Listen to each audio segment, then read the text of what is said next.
Hey everyone, this is Dr. D. Before I really got into the podcast topic today, I really wanted to take some time to really affirm women. We are living in a time right now where women still aren't believed. I'm talking beyond the Me Too movement. Even today, some of these female leaders that I want to discuss represent all of us despite our color and our socioeconomic status and our background. Listen, misogyny is alive and well. But I just wanted to celebrate you women. I am recording this in Women's History Month, and so no matter when you listen to this episode, I still believe that women make history every day, so it doesn't matter. But I do want to celebrate you for who you are. This is the time to be a woman.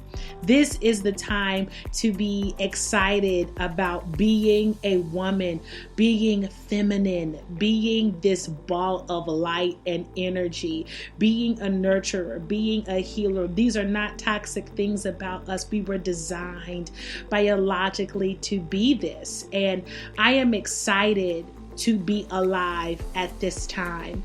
And I just wanted to affirm every woman that is listening that you are not my competition, you are my sister, and that I celebrate you in all of your achievements. I believe that now is the time for you to get a seat at the table, for you to shatter every single glass ceiling that has been set above you, that now is the time for you to remember your purpose, your calling, your vocation, and to walk in it without looking behind you, without looking beside you, but just knowing that you're fully in your purpose. You don't have to make excuses. You don't have to give anyone an explanation of who and what you are.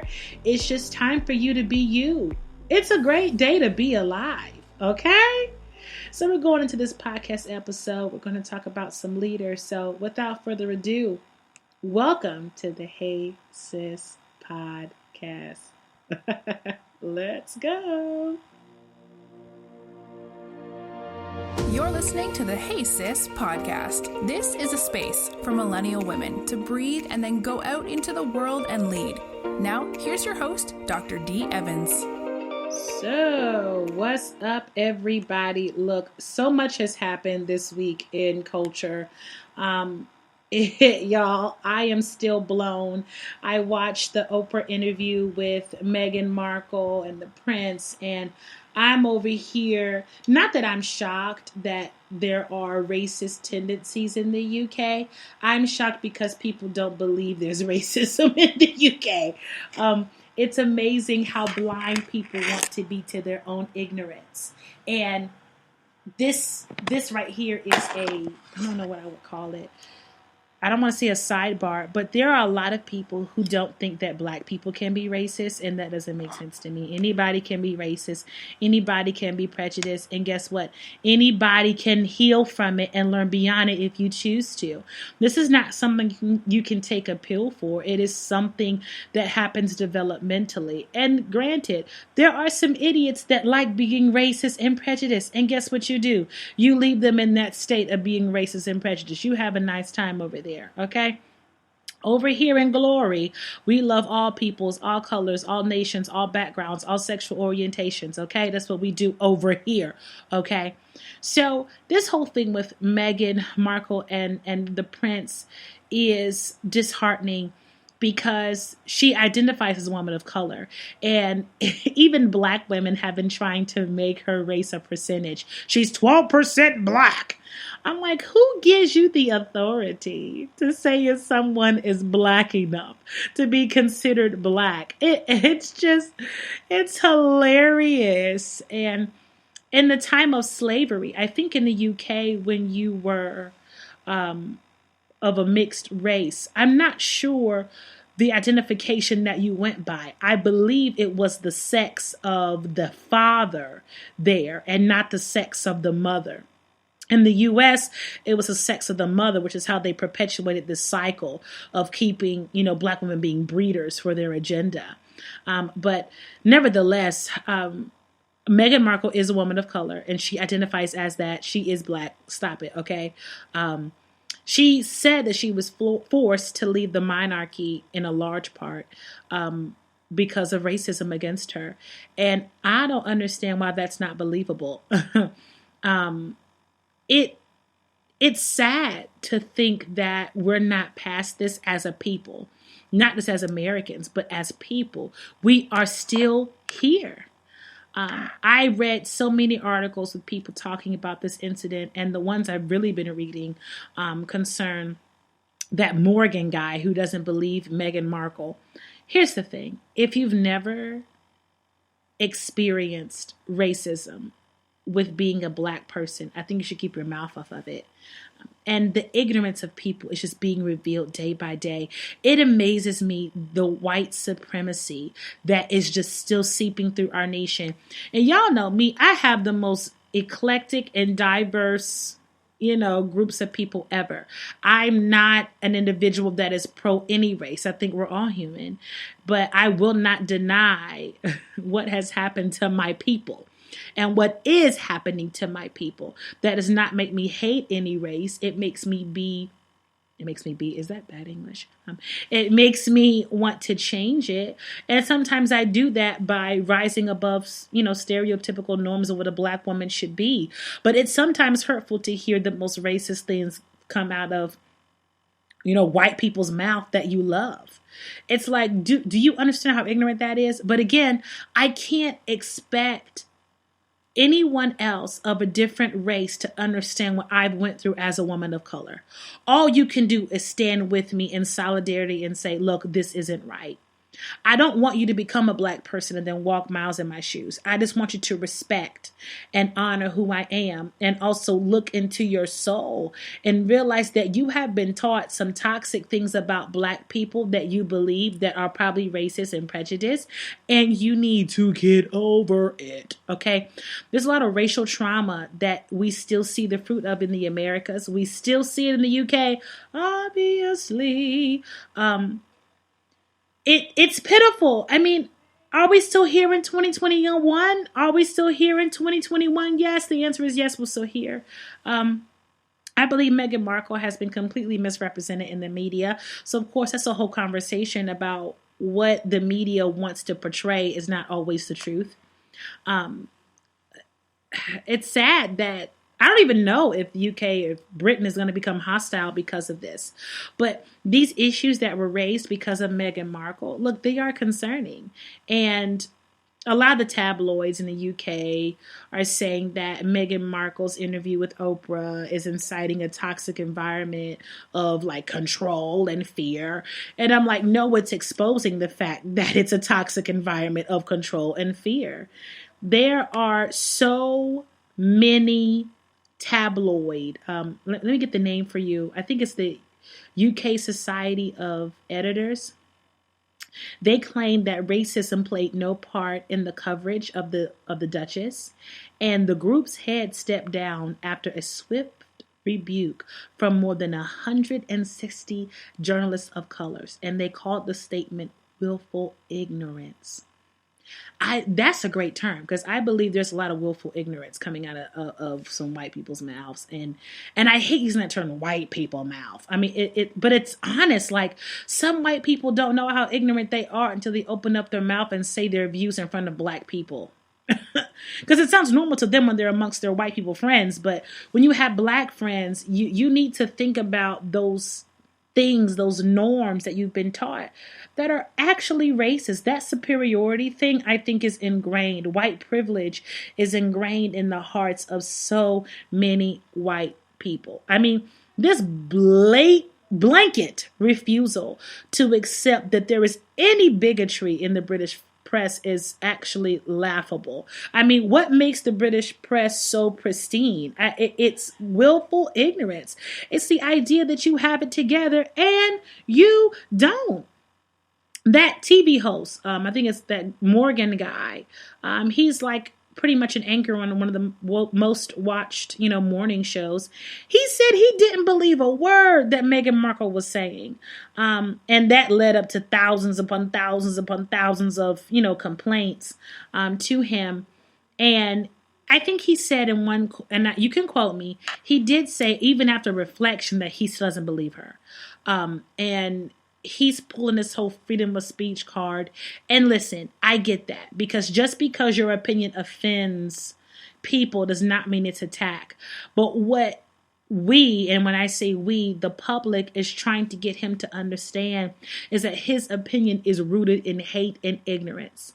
And I don't know if we're doing the right thing by telling him he's hateful in a hateful manner, because I think that kind of superimposes the true motive. You know, when you're hateful to someone who is hateful, I don't think the bigger picture is really seen.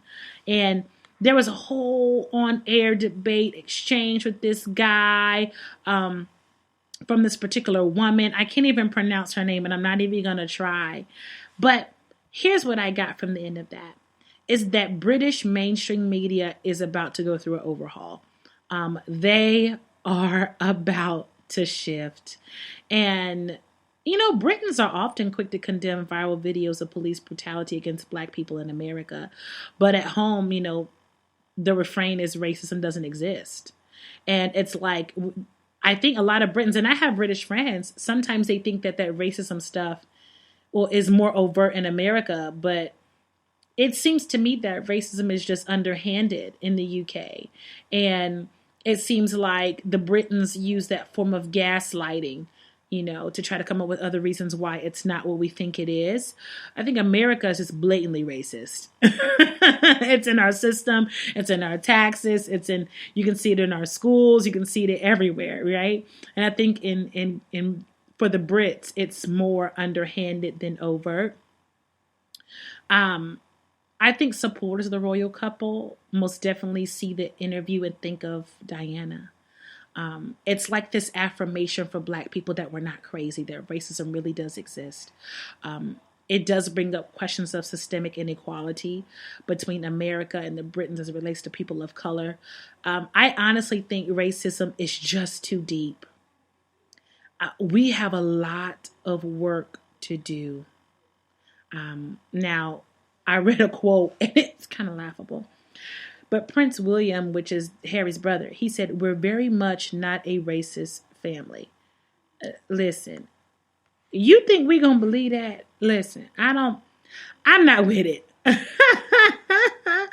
I am not with it. It amazes me how TV networks, will exploit Black culture, but they still don't respect Black people. It's difficult. And I'm glad that this is being exposed. I'm even glad Sharon Osbourne has been exposed, because I think briefly she defended our friend, the Piers guy, the Morgan guy.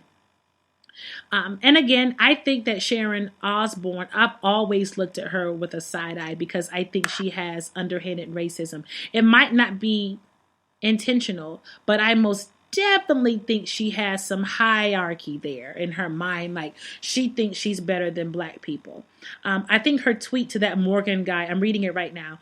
Her tweet was, "I am with you. I stand by you. People forget that you're paid for your opinion and you're just speaking your truth." And I'm like, but what happens when his truth is confounded in ignorance? Look, I am glad that we have freedom of speech, but all we're saying, Morgan guy, is that you're stupid, and you don't like that we're telling you that you're stupid. And so now people are getting more irate, and they're responding to your stupidity with hatred, which kind of defeats the purpose. But, you know, I know Cheryl Underwood push back. Let me find the quote here, because I wrote it down. Okay, Underwood asked Osbourne, and of course this is on the talk show, The Talk. It is called The Talk, right, on CBS.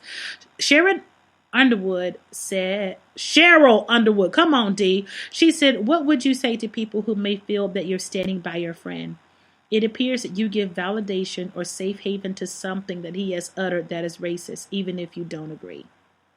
And then Sharon Osbourne, she started crying, little crocodile tears. That's what they do, you know. I've noticed that when you call people out on their racism or anything, they start to cry and miss. It's a deflection. Get over them tears and open up your mouth, right? But she said, "About to be put in the electric chair because I have a friend." Oh, Lord.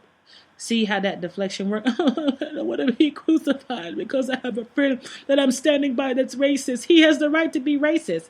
Yeah, anybody has the right to be racist, but we don't have to accept it. We don't have to accept it. We don't. And then I believe that Sharon Osbourne began to ask to be educated. Matter of fact, she said, educate me, educate me, educate me, educate me.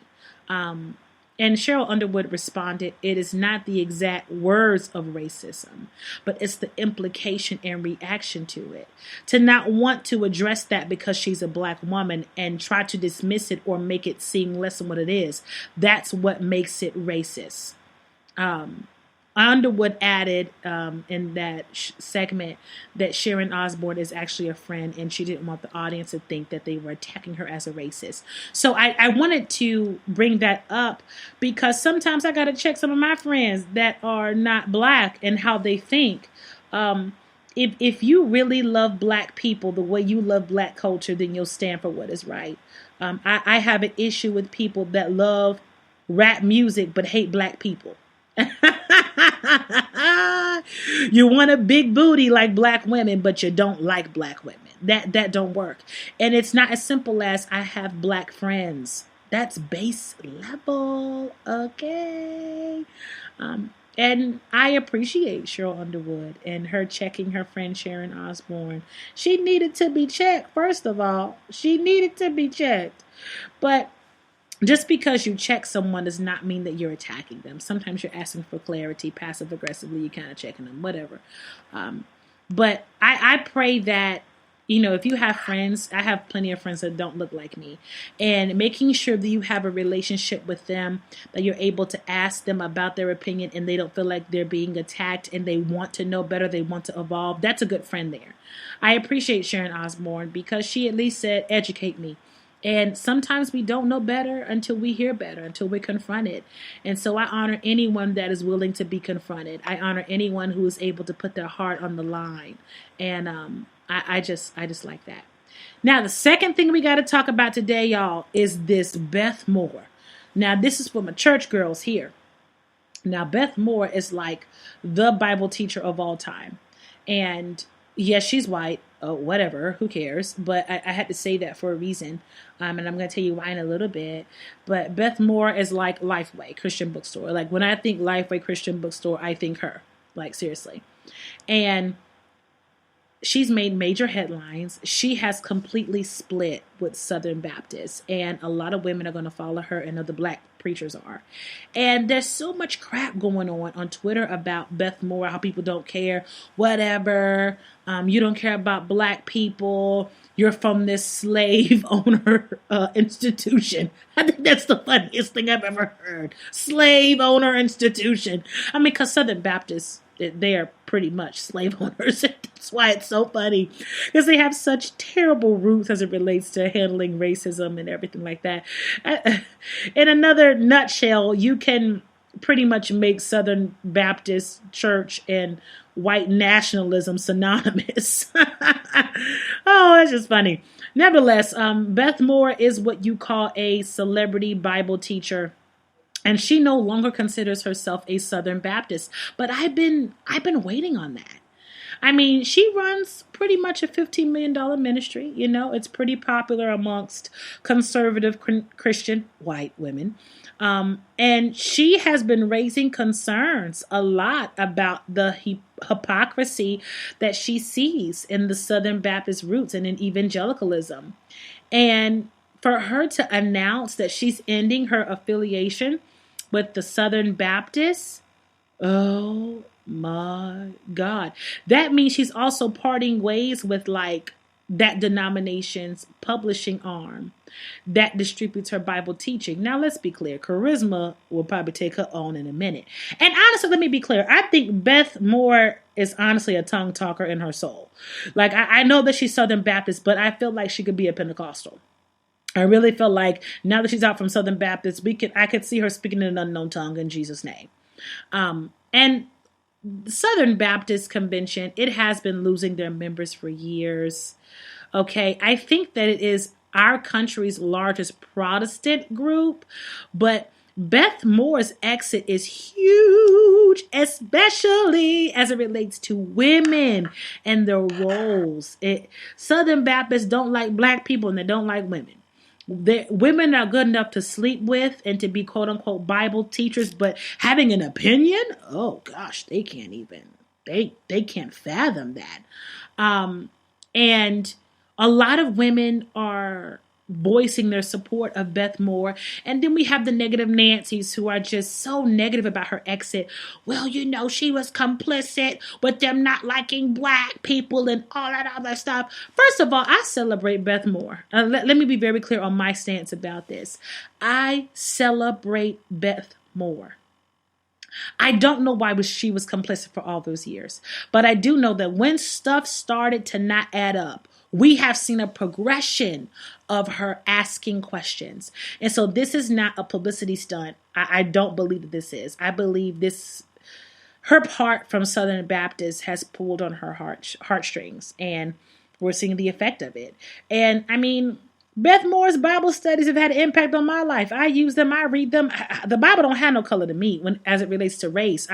I don't just pick black Bible teachers because they're black. Even though I know that black people understand black people because of what we've been through as a people. But I don't see making them I don't like separating the two. I listen to them because they're black and not white. That's racist. That's prejudice. I don't have time for that.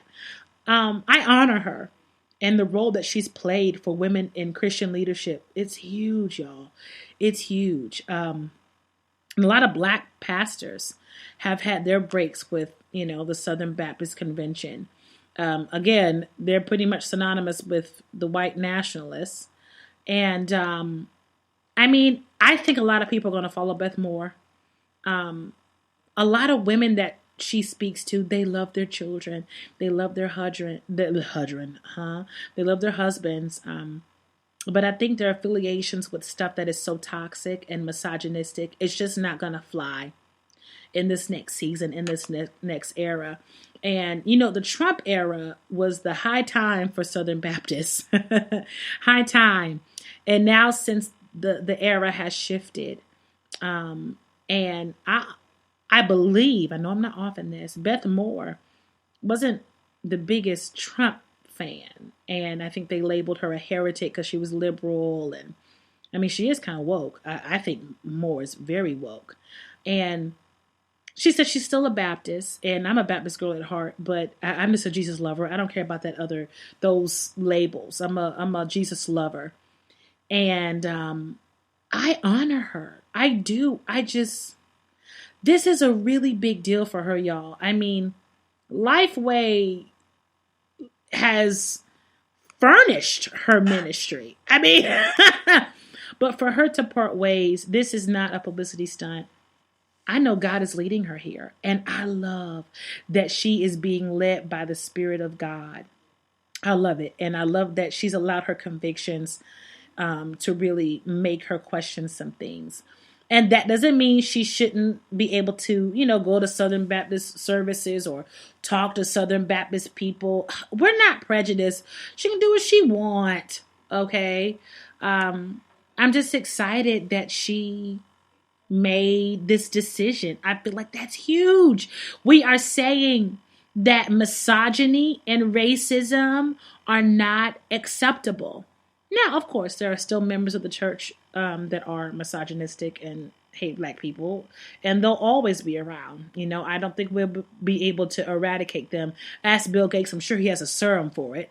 But and there are people within Southern Baptists that aren't racist and that aren't misogynistic, and there's a place for them too.